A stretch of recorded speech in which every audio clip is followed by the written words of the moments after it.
आज हम पढ़ने वाले हैं आखिरी भाग द लिटिल गर्ल का। और कहानी में ये हुआ है कि ये जो छोटी सी लड़की है उसको घर में अकेला छोड़ दिया गया है। क्यों? क्योंकि उसकी माँ बीमार है और उसके साथ घर में है एलिस, जो कि कौन है? बावर्ची हैं। चलो जानते हैं कि इस बच्ची को डर किस बात से लगता है। What I'll do if I have nightmare? Nightmare क्या होता है? बुरा सपना। तो इस बच्ची ने पूछा कि मैं क्या करूँगी अगर मुझे नाइटमेयर आएगा, बुरा सपना आएगा। She asked, I often have nightmares and then Granny takes me into her bed. मेरे को कई बार बुरे सपने आते हैं और तब ग्रैनी यानी कि दादी मुझे अपने साथ अपने बिस्तर में ले जाती हैं। I can't stay in the dark. मैं डार्क में यानी कि अंधेरे में नहीं रह सकती। It all gets whispery. सब कुछ बहुत ज़्यादा विस्परी यानी कि फुसफुसाहट भरा हो जाता है। You just go to sleep, child, said Alice, pulling off her socks. And don't you scream and wake your poor pa. तो ये क्या बोली एलिस यानी बावर्ची कि तुम बस सो जाओ बच्चे। और ये बोलते हुए एलिस ने पुल ऑफ कर दिए, निकाल दिए केजिया के सॉक्स यानी कि मोजे। एंड डोंट यू स्क्रीम, और तुम स्क्रीम मत करना मतलब चिल्लाना मत, और अपने पिता को, पा को यानी कि पिता को उठा मत देना। But the same old nightmare came, पर वही पुराना नाइटमेयर, बुरा सपना फिर आया। The butcher with a knife and a rope. एक बुचर, एक कसाई जिसके पास है एक नाइफ और एक रोप, रस्सी है और चक्कू है। तो यहाँ पे हमने कौन कौन से मीनिंग पढ़े हैं? हमने जाना कि विस्परी मतलब फुसफुसाना, स्क्रीम यानी कि चीख, और बुचर होता है कसाई। तो केजिया को फिर वही सपना आया जिसमें उसको दिख रहा है कसाई जिसके हाथ में है चक्कू और एक रस्सी। Who came nearer and nearer, जो कि और पास आ रहा है। स्माइलिंग दैट ड्रेडफुल स्माइल, और वो मुस्कुरा रहा है एक ड्रेडफुल मतलब भयानक, खतरनाक सी या खौफनाक सी मुस्कान के साथ में। While she could not move, अब जब वो हिल नहीं सकती थी, she could only stand still, वो केवल एक टक खड़ी रह सकती थी। Crying out, grandma, grandma, और खड़ी रह के वो सिर्फ चिल्ला सकती थी, दादी माँ, दादी माँ। She woke shivering to see father beside her bed. वो उठी शिवर करते हुए, कपाते हुए, और उसने क्या देखा कि उसके पिता उसके बिस्तर के पास में बैठे हैं। A candle in his hand, और उनके हाथ में है एक कैंडल यानी कि मोमबत्ती। What's the matter? he said. उन्होंने पूछा कि क्या बात है? Oh, a butcher, a knife, I want Granny. He blew out the candle. तो केजिया ने क्या बोला? केजिया ने जब बताया कि वो कसाई, वो चक्कू, मुझे दादी चाहिए, तब केजिया के पिता ने अपनी कैंडल को यानी कि मोमबत्ती को ब्लू आउट कर दिया यानी बुझा दिया। बेंट डाउन, और वो झुके, and caught up the child, और उन्होंने उठा लिया उस बच्ची को अपने आर्म्स में, अपने हाथों में।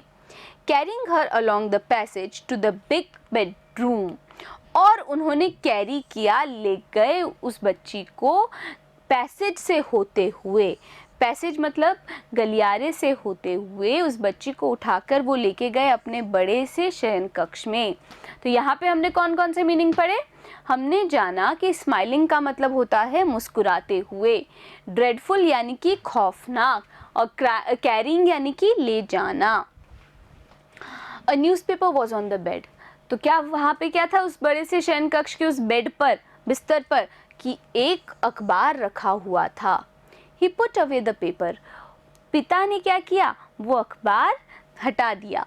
Then carefully tucked up the child, और केयरफुली यानी कि ध्यान पूर्वक उस बच्ची को बिस्तर में लिटा के चद्दर से टक कर दिया मतलब अच्छी तरीके से चद्दर उड़ा दी।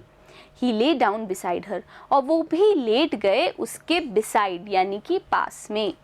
Half asleep still with the butcher's smile all about her, it seemed she crept close to him. तो अभी भी क्या हो रहा था? ये बच्ची हाफ अस्लीप थी मतलब आधी नींद में थी, और अभी भी इस बच्ची को दिखाई दे रही थी उस कसाई की वो मुस्कुराहट। तो इस बच्ची ने वो क्या किया? ये बच्ची क्रेप्ट हुई मतलब रेंग कर, कहाँ गई? क्लोज टू हिम, वो रेंग कर अपने पिता के पास गई। स्नगल्ड हर हेड अंडर हिज आर्म, और उसने क्या किया, स्नगल कर दिया, मतलब सट कर रख दिया अपना सर उनके हाथ के नीचे। Held tightly to his shirt, और उसने टाइटली यानी कि कस के पकड़ ली उनकी shirt. Then the dark did not matter, she lay still, और जब उस बच्ची ने ऐसा किया तब अंधेरे से कोई फ़र्क नहीं पड़ा और वो शांति से लेटी रही। तो यहाँ पे हमने कौन सा मीनिंग पढ़े बच्चों? हमने जाना क्रेप्ट। क्रेप्ट का मतलब क्या होता है? क्रेप्ट के भी 3 मतलब हैं, एक है रेंगना, एक है खिसकना और एक है सरकना। स्नगल्ड यानी कि सटकर, टाइटली मतलब कस के। तो इस बच्ची ने कस के अपने पिता की शर्ट पकड़ ली और वो आराम से लेट गई। अब उसे अंधेरे से कोई फ़र्क नहीं पड़ा। Here, rub your feet against my legs and get them warm, said father. पिता ने बोला कि भाई ये लो और अपने पैर मेरे पैरों से रगड़ लो और इनको गर्म कर लो। Tired out, he slept before the little girl. और जो पिता थे वो इतने ज़्यादा टायर्ड आउट थे, इतने ज़्यादा थके हुए थे कि वो अपनी बेटी से पहले ही सो गए। A funny feeling came over her, और एक बहुत ही मजाकिया सी फीलिंग, भावना इस बच्ची के अंदर आई। Poor father, not so big after all, और क्या भावना आई कि बेचारे पिताजी इतने भी बड़े नहीं हैं। And with no one to look after him, और इनकी देखभाल के लिए कोई नहीं है। लुक आफ्टर मतलब देखभाल, तो देखभाल के लिए कोई भी नहीं है। He was harder than grand mother, वो दादी से ज़्यादा कठोर हैं। But it was a nice hardness, पर ये जो कठोरता है, हार्डनेस यानी कि कठोरता है, ये अच्छी है। And every day he had to work and was so tired to be Mr McDonald, और हर रोज़ इनको इतना काम करना पड़ता है कि वो थक जाते हैं। टायर्ड हो जाते हैं यानी कि थक जाते हैं कि वो मिस्टर मैकडोनल्ड बन सकें।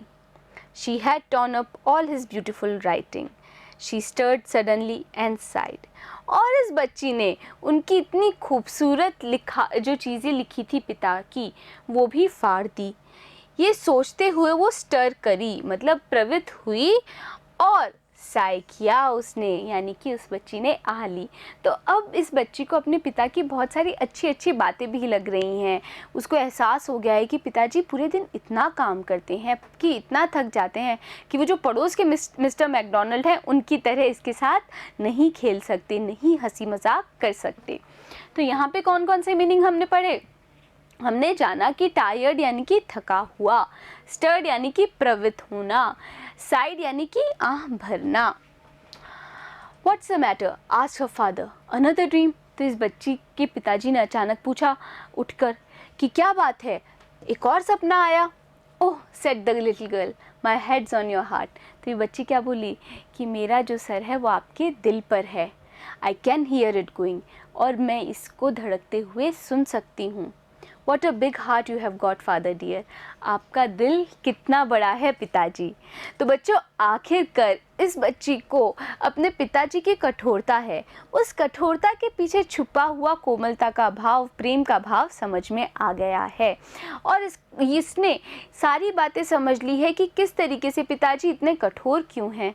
पर उसे ये भी पता चल गया है कि उसके पिताजी का दिल बहुत बड़ा है और वो इससे बहुत प्यार करते हैं। तो इस प्यारी सी कहानी के बाद में हम करेंगे अगले भाग में इस चैप्टर के क्वेश्चन आंसर्स। बने रहिएगा मेरे साथ, मिलते हैं अगले वीडियो में।